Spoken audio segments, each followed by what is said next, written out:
À la garderie, tu te fais mordre puis tu te fais pincer. Au primaire, tu te fais tasser dans le coin.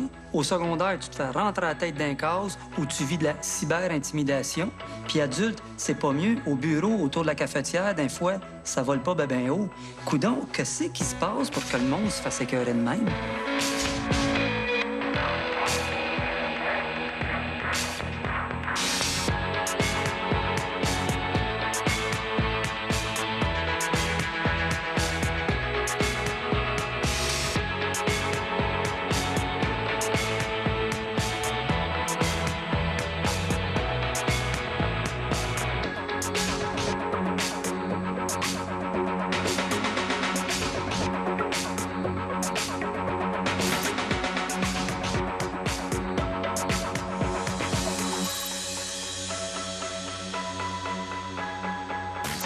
Intimidation. Ça vient du verbe intimider, qui veut dire rendre timide. Donc, quand on intimide, on amène quelqu'un à s'inhiber. Qu'est-ce qui peut bien se passer dans la tête de l'Homo sapiens pour avoir besoin de faire ça à quelqu'un d'autre? Faut-tu avoir un tel manque d'estime de soi pour avoir besoin de prouver qu'on est le meilleur en s'attaquant aux plus faibles?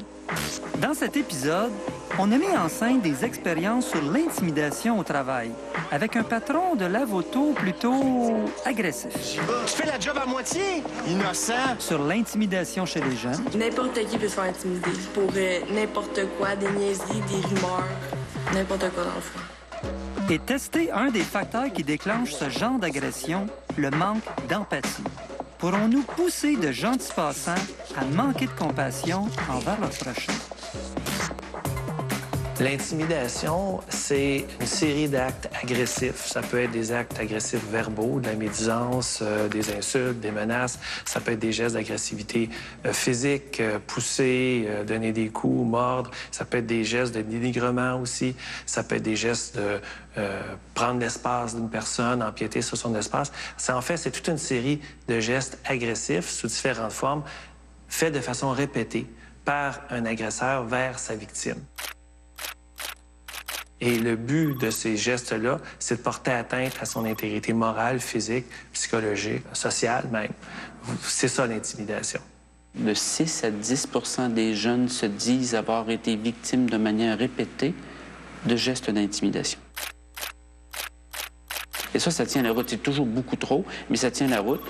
Les incidents graves, eux, c'est quasiment comme des tremblements de terre, très difficiles à prédire, mais lorsque ça se produit, ça a un impact majeur qui augmente la sensibilisation des gens à cette réalité-là.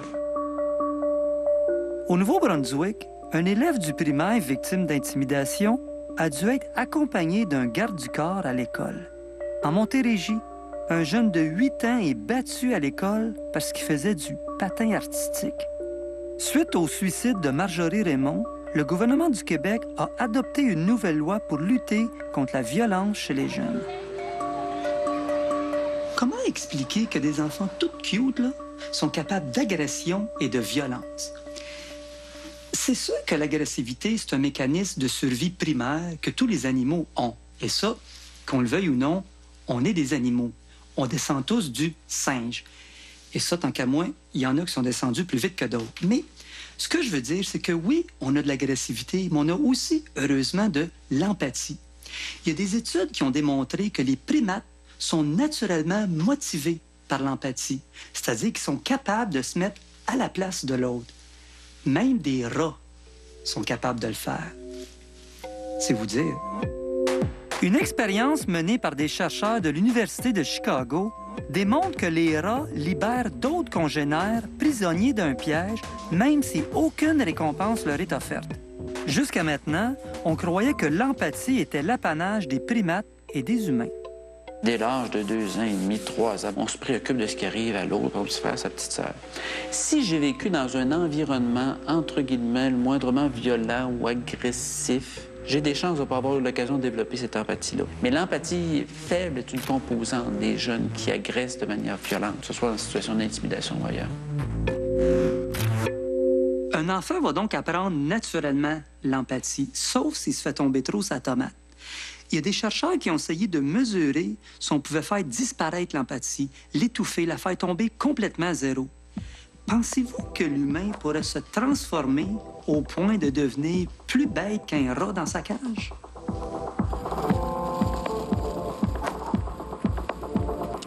Dans le test qui suit, on a voulu savoir s'il est possible de souffrir d'un manque d'empathie. Notre élan naturel nous pousserait à aider ce jeune homme qui se retrouve désormais dans une fâcheuse position. Sauf que s'il vient de nous bousculer une main, est-ce qu'on va vraiment avoir envie de venir à sa rescousse? Ben, ça a l'air que non.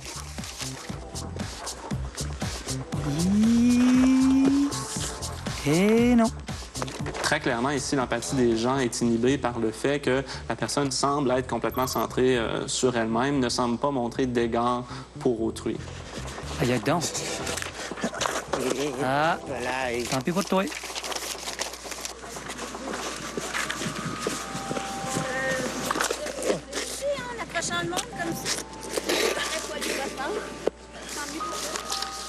Oh, il se fait parler dans le casse.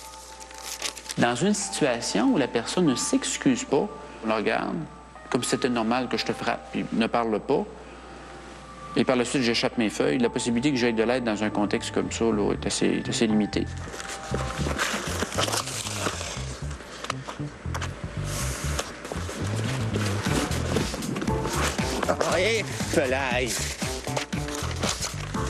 Ouais, ben c'est œil pour œil, dent pour dent.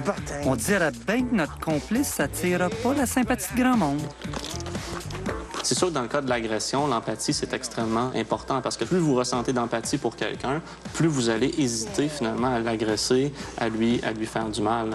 À l'inverse, si la personne se comporte d'une façon à désactiver complètement votre empathie, alors là, vous êtes beaucoup plus susceptible. En fait, les barrières naturelles que vous avez qui vous empêcheraient de lui faire du tort sont en quelque sorte abaissées.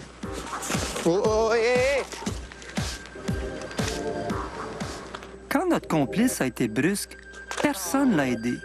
Maintenant, voyons voir si, en s'excusant, il va ranimer l'empathie des gens. Oups, je suis vraiment désolé. Excusez-moi, je vous ai pas vu. J'avais la tête ailleurs, je suis vraiment désolé. Excusez-moi, hein. Je voulais pas vous faire... Ah!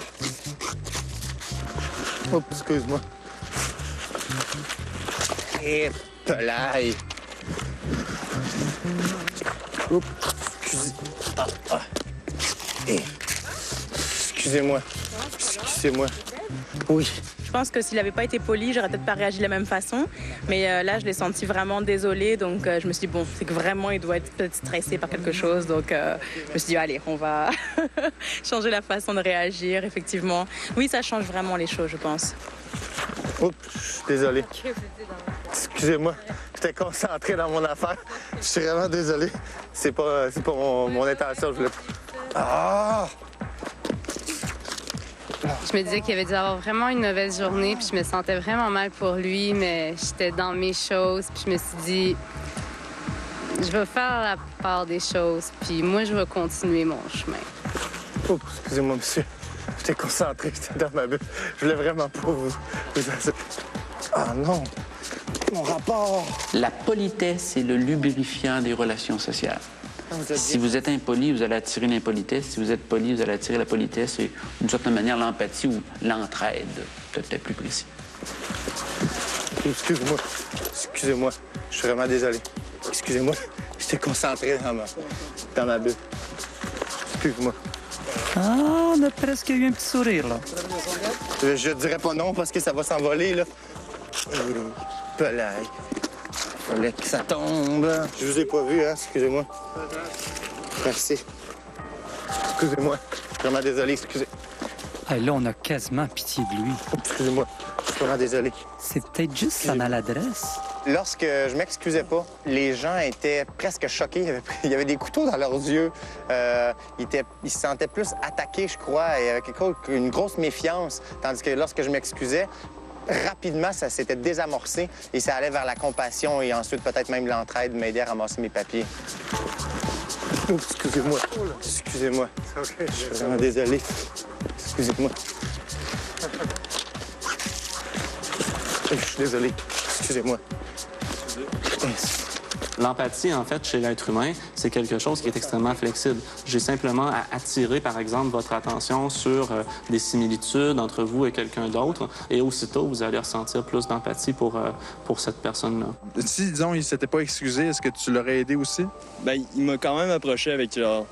Ouais, en fait, c'est exactement pour ça que je me suis senti, genre, prêt à l'aider. Ah, vous êtes bien gentil. Quand notre complice s'est excusé, 1 passant sur 3 l'a aidé. Une nette amélioration quand même. OK, on n'est pas toujours fin. Il peut nous arriver de nous réjouir du malheur de quelqu'un qui nous a fait du tort. Tu sais, ton boss qui t'écœure toute l'année au bureau, ben ça se peut que dans un party de Noël, quand tu le vois tomber sur le dos d'un concours de limbo, tu la trouves très drôle. Mais entre manquer d'empathie et commencer à agresser et intimider, il y a une marge. Chez les animaux, la bête va agresser seulement quand sa survie est menacée. Mais chez l'humain, c'est pas une question de survie. On dirait que ça répond à quelque chose d'autre, à quelque chose de plus complexe. Moi, je trouve pas ça beau. Quoi? Genre, le maquillage est bien fait, mais genre, on dirait que ça marche pas sur toi. Seriez-vous du genre à intervenir si vous étiez témoin d'intimidation verbale? Eh bien, c'est ce qu'on va vérifier dans quelques instants.